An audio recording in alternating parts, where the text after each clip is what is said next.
Welcome back once again, all of my low carb friends, and for those of you who are here for the first time, a great big welcome to you all. Now, last week I put out a really yummy chocolate chip cookie recipe that was absolutely wonderful and you guys loved that. Well, today I have another cookie recipe because I already shared with you guys how much I love my cookies. And I'm really excited about this cookie recipe because it is a keto version of a cookie that I love very much, the Keebler Fudge Stripe Cookies.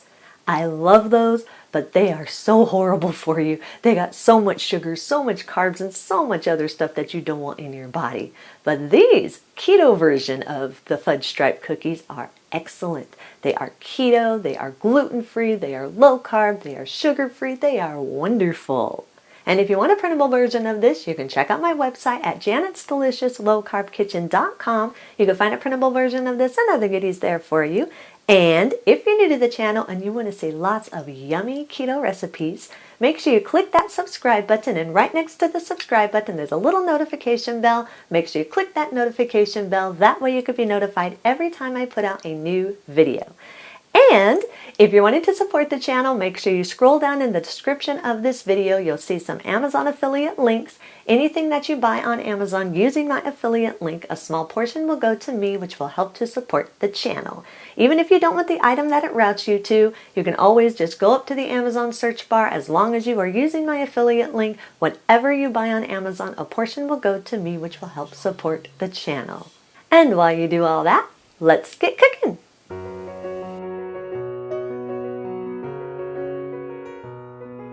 Preheat your oven to 350 degrees. Line a large baking sheet with parchment paper. In a large mixer bowl, combine a half cup of coconut flour, 2 teaspoons of baking powder, a 1/4 teaspoon salt, and a half cup of brown swerve or brown sugar sweetener of your choice. You can use monk fruit sweetener or a granulated sweetener if you prefer more of a white sugar type taste, but personally, for this recipe, I personally really enjoy the brown sugar taste. But it's up to you whether you like more of a white sugar type taste or a brown sugar type taste. Either or, it's a half cup of either the brown or the granulated. Whisk these all together until they're fully combined and there are no lumps in the flour or the brown swerve. If you need to, you can get in there with your fingers and break up the brown swerve. Sometimes it sticks together. So just make sure you really get all of the lumps out. It's okay if there's tiny lumps, but you want to get all the big lumps out. Add 2 large room temperature eggs. Make sure they are room temperature so you have a nice smooth cookie dough. Beat on low for about 10 seconds or just enough to get the dry ingredients moist. Then increase the speed to medium and beat on medium for about 30 seconds or just until everything is fully combined. You can also use a hand mixer or a wooden spoon to mix this if you don't have a standing mixer. Scrape down the sides of the bowl.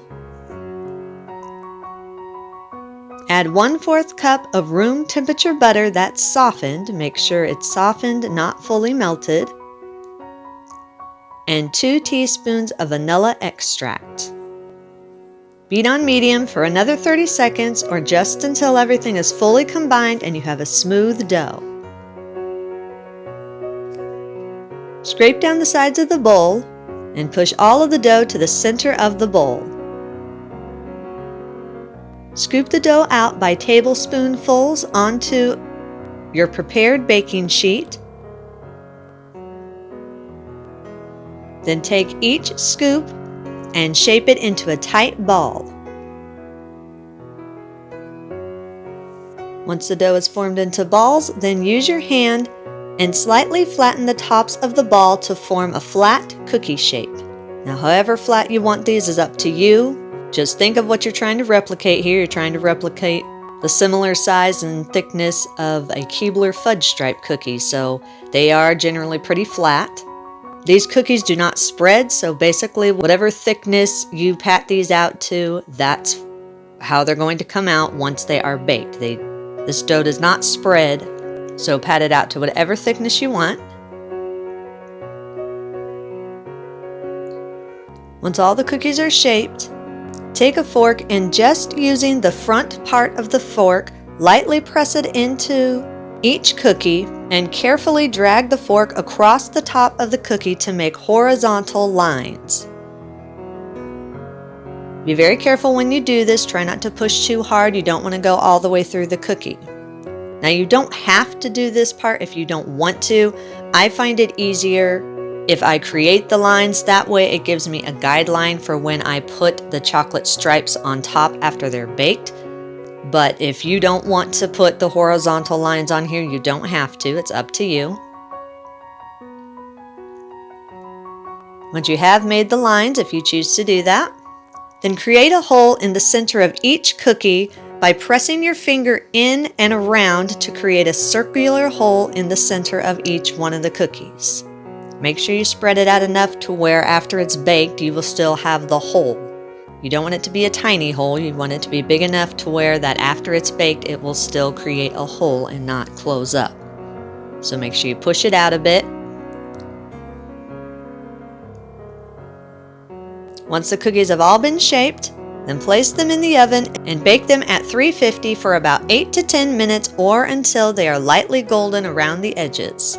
Now, you do want these to be a fairly firm cookie once they cool all the way. So make sure when you do take them out, make sure they are golden.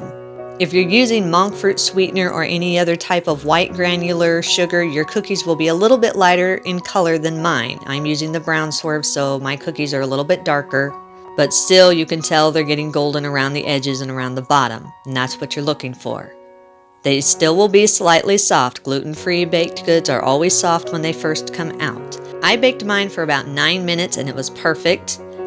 Everybody's oven is different, so 8 to 10 minutes, or until you see them getting golden. Once they're done baking, they will still be a little soft, but they should be firm enough to where they hold their shape.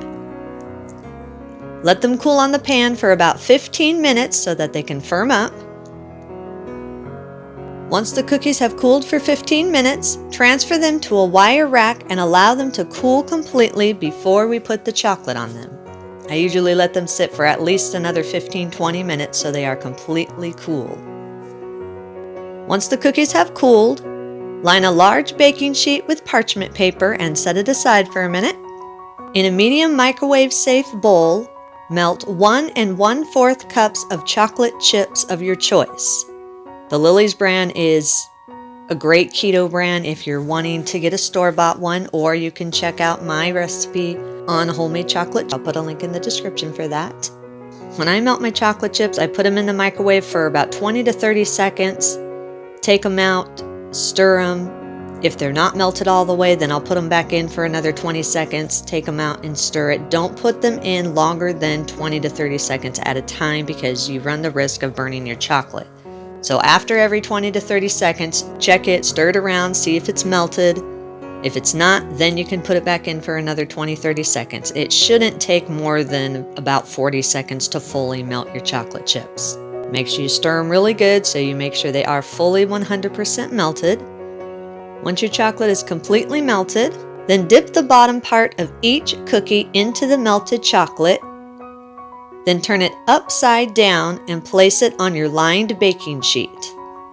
Make sure you get just the bottom half, and if you need to, use a butter knife and smooth out the chocolate so you have no lumps. You want a nice smooth backside. Make sure when you're covering the backside of the cookie with chocolate that you make sure you do not cover the hole. Make sure it stays open. Once all of the cookies have chocolate on the bottoms of them and they're turned upside down on your lined baking sheet, place the baking sheet in the freezer for about 15 minutes or until the chocolate is solid. Remove the cookies from the freezer. Make sure that the chocolate is completely solid. When you put your finger on it, you should not feel any wetness to the chocolate. It should be fully solid. Take the bowl with your remaining chocolate in it. If you need to remelt it, you can pop it back into the microwave for another 20-30 seconds. Once your chocolate has melted, put it into a piping bag and pipe horizontal lines across the cookies. If you don't have a piping bag, you can use the tip of a spoon and drizzle the chocolate across, or you can use the tip of a knife and dab just the tip of it into the chocolate and slide it across to make horizontal lines. This is where those lines come in handy that we made with the fork before we baked the cookies. That way you have a little bit of a guideline to give you an idea of where the lines should be and how straight to make them. Doesn't have to be perfectly straight or anything, you just want it to look like a line. Once all the cookies have chocolate lines on them, then place them back on the lined cookie sheet and place them in the fridge this time for another 15 minutes or until the chocolate lines are firm. Once all the chocolate on the cookie is firm on both sides, remove it from the refrigerator. Eat the cookies immediately, or you can store them in an airtight container at room temperature for up to 5 days. If you live in a warmer area or you keep your house warmer, then you should probably store them in the refrigerator so the chocolate doesn't melt. So it's up to you. You can store them either at room temperature or in the refrigerator for up to 5 days. Eat and enjoy. And that's our recipe of the day. I hope you enjoyed it. If you did and you want to see more videos like this, make sure you click that thumbs up like button, click that subscribe button, leave me a comment if you want to. Let me know if there's any recipes that you'd like to learn how to make, and I'll do what I can to get those out there for you. And as always, keep cooking.